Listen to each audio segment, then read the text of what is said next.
All right, what's up, Josh? How's it going, bro? Good, how are you? I'm good. Well, first of all, I just want to thank you for throwing on an incredible event. You know, all the value that you're providing, it's just very powerful for the wholesaling community. One thing that I want to ask you, I admire, the leader and the individual that you are. And I mean, you've been doing this for years. So I guess for our viewers out there, what does it take to build an empire like you have right now with Heels Homes and Results Driven to be a good leader and just create an incredible company like this? Yeah, it's a phenomenal question. And I like where your mindset's already at because a lot of people that are in this space aren't even asking that question.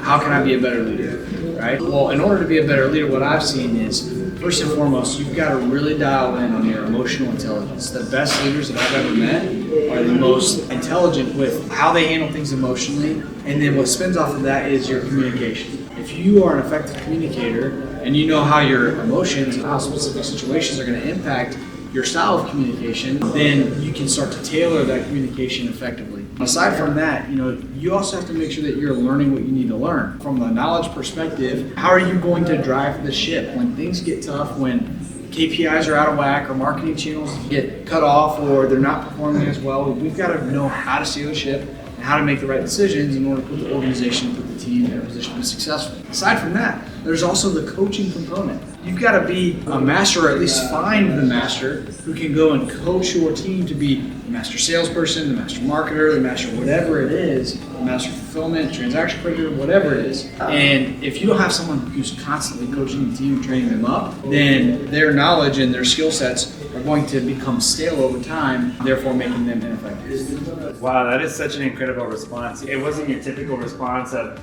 you just gotta show up every day, you just gotta put your big boy pants on, So just to kind of recap that, you said, first you gotta be emotionally intelligent, right? Manage your emotions, if there's a bad situation, you gotta control your emotions. The second one you said was learning how to be a masterful communicator, right? The third one is you always gotta educate yourself. Always sharpening the axe so that you know how to steer the ship because you know how to navigate the situation, right? And the fourth one was always coach your team. So that is an incredible response right there. This next question right here is just kind of for me personally. I want to ask you, at what stage of Heels Homes did you figure it was, and this is kind of like for what I'm trying to learn in terms of like buying rental properties, at which stage did you see, all right now it's time to start buying rental properties? Because I think you guys said in the beginning you want to make sure that you're building up your company, active income. So I guess what is the indicator that you guys seen where you guys said, this is the point that we start keeping some of these rental properties? Yeah, for us, the biggest thing early on in our real estate career was making sure that we had very strong financials and that we were cash heavy. A lot of people will say, go leverage a bunch of stuff in the sense of like, we know a lot of people who have leveraged a lot, but don't have strong financials, don't have a lot of cash, and therefore they're not able to pivot, adapt, and adjust.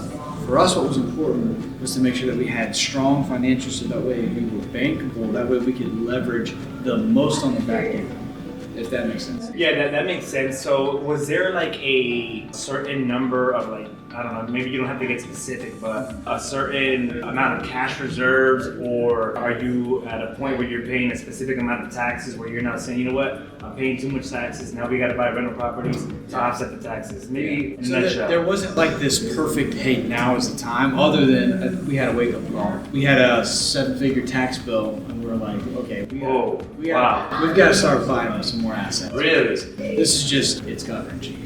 So before you got to that 7-figure tax bill, I assume you guys were already paying 6-figure tax bills, right? Yeah. So you wouldn't take it from an approach where you say, let me start acquiring rental properties beforehand so that I can start offsetting that?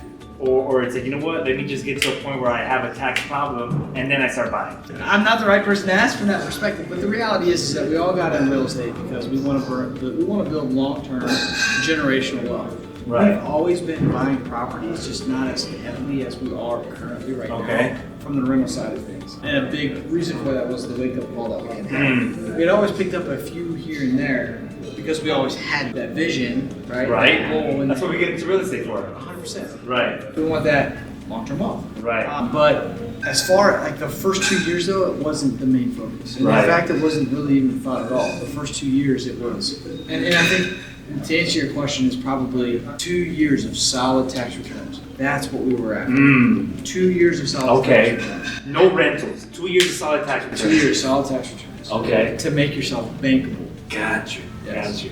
That's a perfect answer. Well, honestly, I'm very excited to just continue building this relationship with you. So I know that we're going to continue to connect, and I'm going to learn more from you. Awesome.